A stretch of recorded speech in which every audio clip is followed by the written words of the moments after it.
Assalamualaikum warahmatullahi wabarakatuh. Bertemu lagi dengan channel Darmansah Agam, yaitu channel yang menanggapi dan membahas pertanyaan para murtadin mengenai tentang ajaran Islam. Nah, saudara terkasih yang dirahmati Allah Subhanahu wa taala, tontonlah channel ini sampai selesai agar Anda tidak gagal paham. Pemirsa yang dirahmati Allah, adapun tema kita kali ini yaitu mengenai pertanyaan Evangelis Pendi, yaitu mengenai dari manakah Hajar Aswad berasal. Saudaraku yang terkasih yang dirahmati Allah Subhanahu wa taala,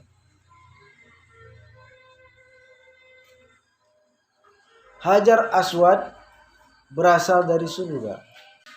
Hal ini diterangkan oleh Nabi kita, yaitu Nabi Muhammad sallallahu alaihi wasallam, yang diriwayatkan oleh Tirmizi nomor 867 Syekh Albani. Dari Ibnu Abbas radhiyallahu anhu, Nabi Muhammad sallallahu alaihi wasallam bersabda, Hajar Aswad berasal dari surga. Padahal batu itu lebih putih. Padahal batu itu sangat putih. Lebih putih daripada susu. Karena dosa anak Adamlah yang membuat batu tersebut menjadi hitam. Dan pemirsa yang terkasih yang dirahmati Allah, sebagian ulama mengatakan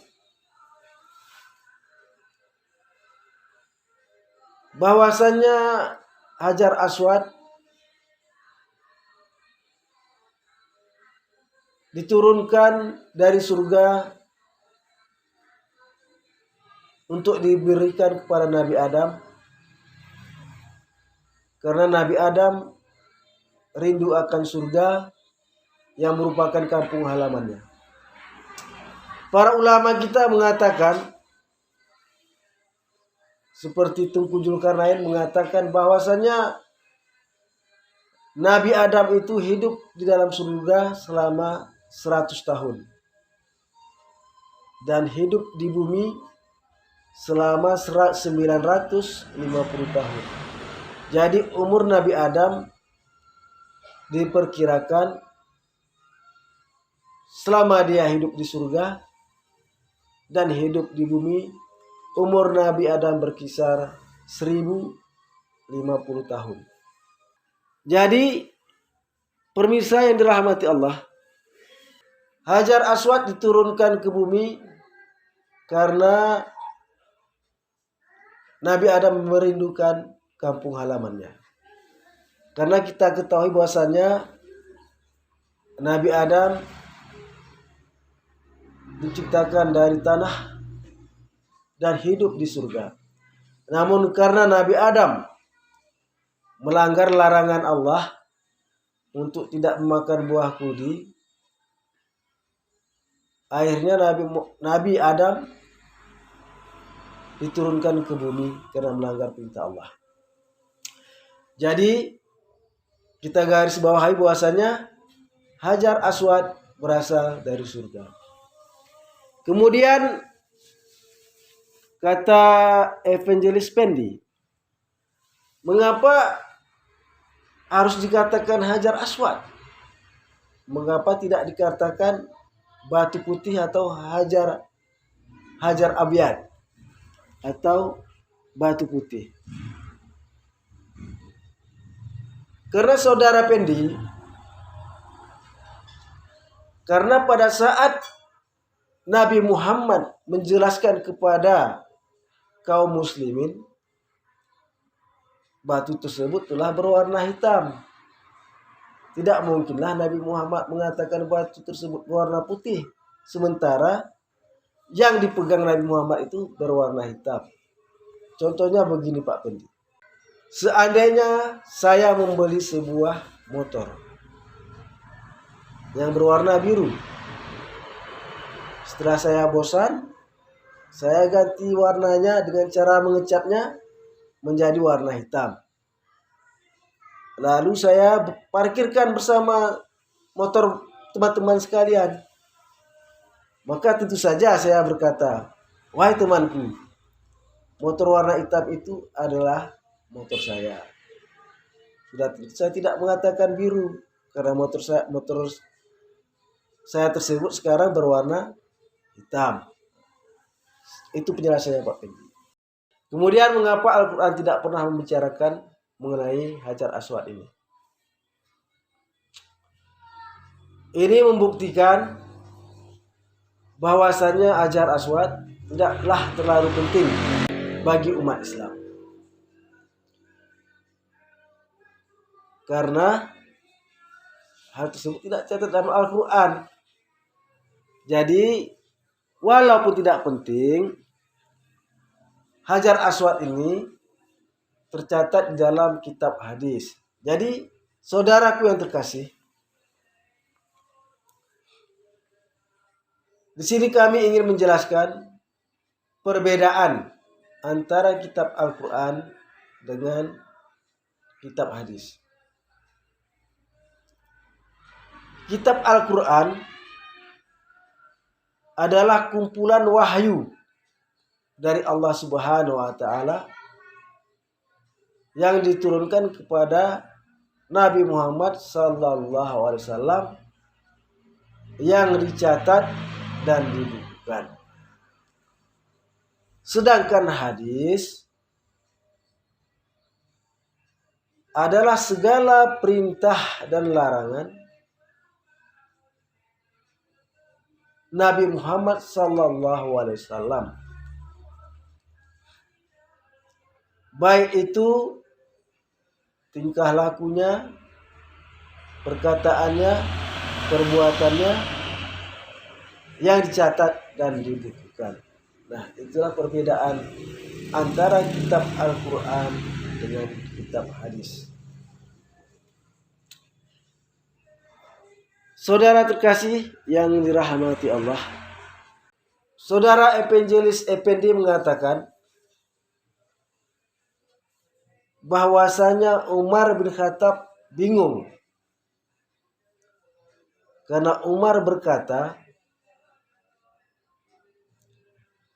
aku tidak akan menciummu. Aku menciummu karena aku tahu bahwa engkau hanyalah sebuah batu yang tidak dapat memberi manfaat dan mudarat sedikit pun kepadaku. Jika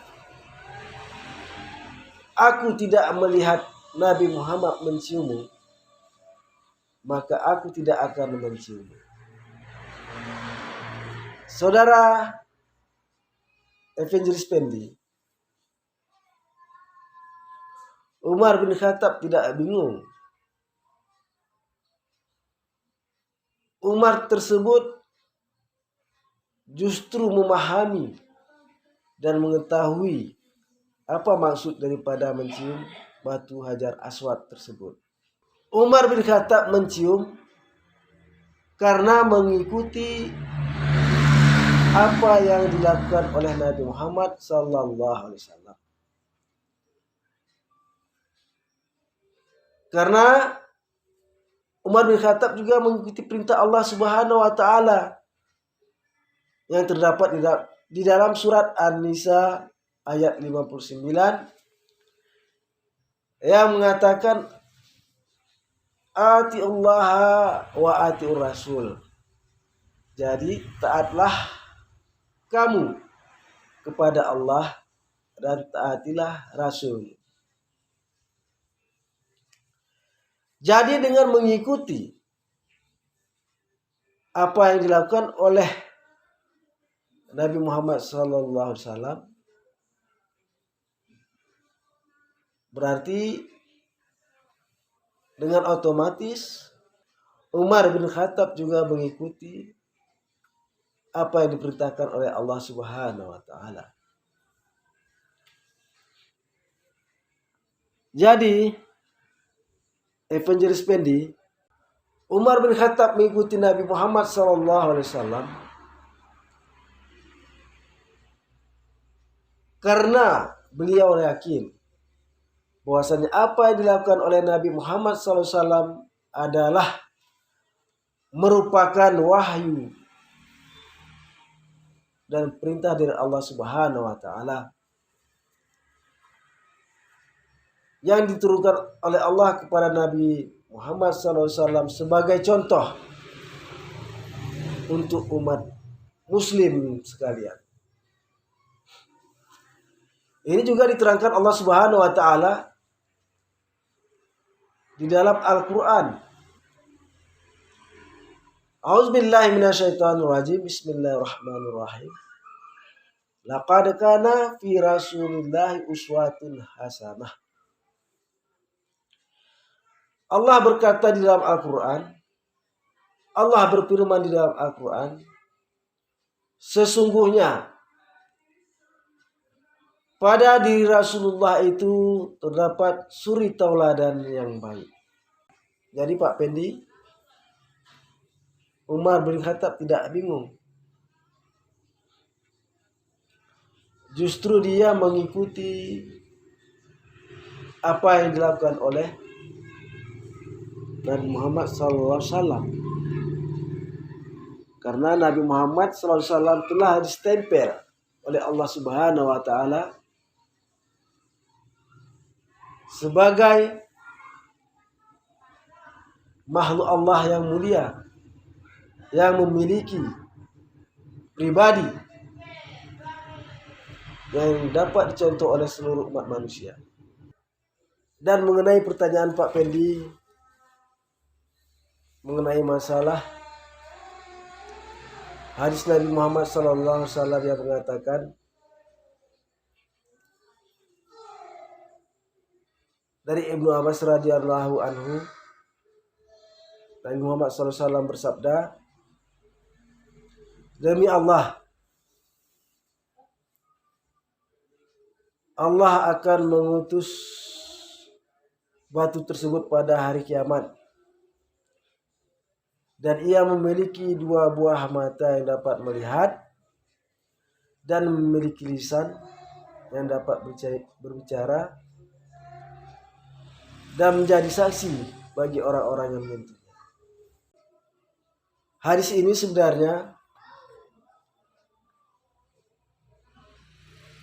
Pak Pendi tidak boleh mengaitkan tentang penyembahan batu Hajar Aswad. Karena hadis ini menerangkan betapa kuasanya Allah Subhanahu wa taala.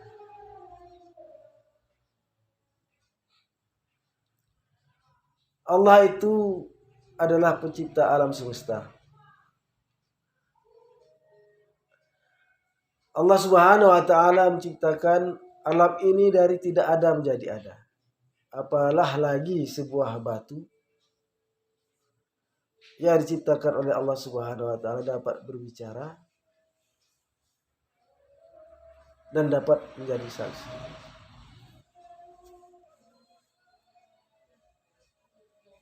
Karena Pak Pendi tidak pahamlah. Karena Pak Pendi tidak paham Al-Quran. Sehingga Pak Pendi murtad. Tidak tahu betapa kuasanya Allah Subhanahu wa taala. Padahal Pak Pendi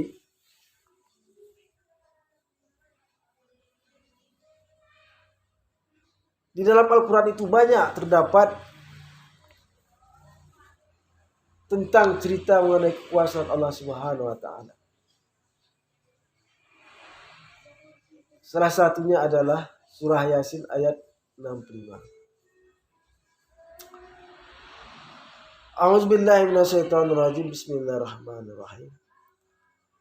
Al-yawma nakhtimu ala afwahihim wa tukallimuna aydihim wa tashhadu arjuluhum bima kanu yaksibun. Pada hari kiamat kelak akan kami kunci mulut mereka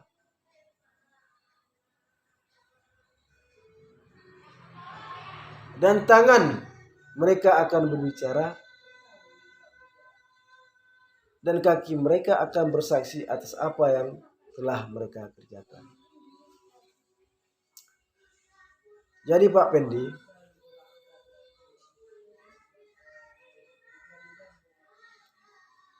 kami Muslim mencium Hajar Aswad bukan untuk menyembahnya, melainkan adalah karena kami mencintai ciptaan Allah Subhanahu wa taala yang berasal dari surga diturunkan ke bumi. Sebagaimana seandainya seseorang mencintai sebuah berlian lalu menciumnya, bukan berarti dia menyembahnya, karena dia sangat mencintai berlian tersebut. Saudara Evangelist Pendi, jika saudara tetap bersikeras menuduh orang-orang Muslim menyembah Hajar Aswad karena menciumnya, berarti tuduhan Anda tersebut berlaku juga kepada Yakub yang meminyaki sebuah batu. Ini dapat Anda baca pada pasal Kejadian 28 ayat 10 sampai 22. Di situ diceritakan bahwasanya Yakub berangkat dari Berseba menuju ke Haran. Lalu sebelum sampai ke tempat tujuan, beliau bermalam di suatu padang gurun. Lalu ia mengambil sebuah batu yang terletak di situ, dipakainya sebagai alas kepalanya. Lalu pada malam harinya, Yakub bermimpi bahwa ada tangga yang dari langit turun ke tempat itu, yang mana tangga tersebut dilalui oleh para malaikat. Nah, setelah mengetahui demikian, keesokan harinya Yakub bangun dan mengambil batu alas kepalanya tersebut dan dibuatnya sebuah tugu. Dan lalu Yakub meminyaki batu tersebut. Jadi, saudara Evangelist Effendi, jika Anda menuduh kaum Muslim menyembah batu karena menciumnya, berarti Yakub juga menyembah batu, yang mana merupakan Yakub ini adalah bapak dari bangsa Israel. Dan Yakub inilah yang namanya Israel. Karena begini Pak Pendi, jika kita bandingkan antara mencium batu dengan meminyaki batu, karena sudah tentu lebih membutuhkan biaya yang lebih besar dengan meminyaki batu. Karena kita ketahui bahwasannya sebelum abad Masehi, minyak itu adalah barang yang sangat langka. Lebih langka daripada emas. Jadi Pak Pendi, ini membuktikan bahwasannya mencium tidaklah menyembah. Karena jika Anda tetap mengatakan mencium adalah menyembah, berarti Yakub juga menyembah sebuah batu. karena meminyakinya. Karena kita ketahui bahwasanya minyak lebih mahal daripada emas pada zaman sebelum abad Masehi. Jadi pemirsa terkasih yang dirahmati Allah, hanya ini yang dapat kami sampaikan pada pertemuan kali ini. Mudah-mudahan bermanfaat. Dan kami akhiri dengan wabillahi taufiq wal hidayah. Assalamualaikum warahmatullahi wabarakatuh.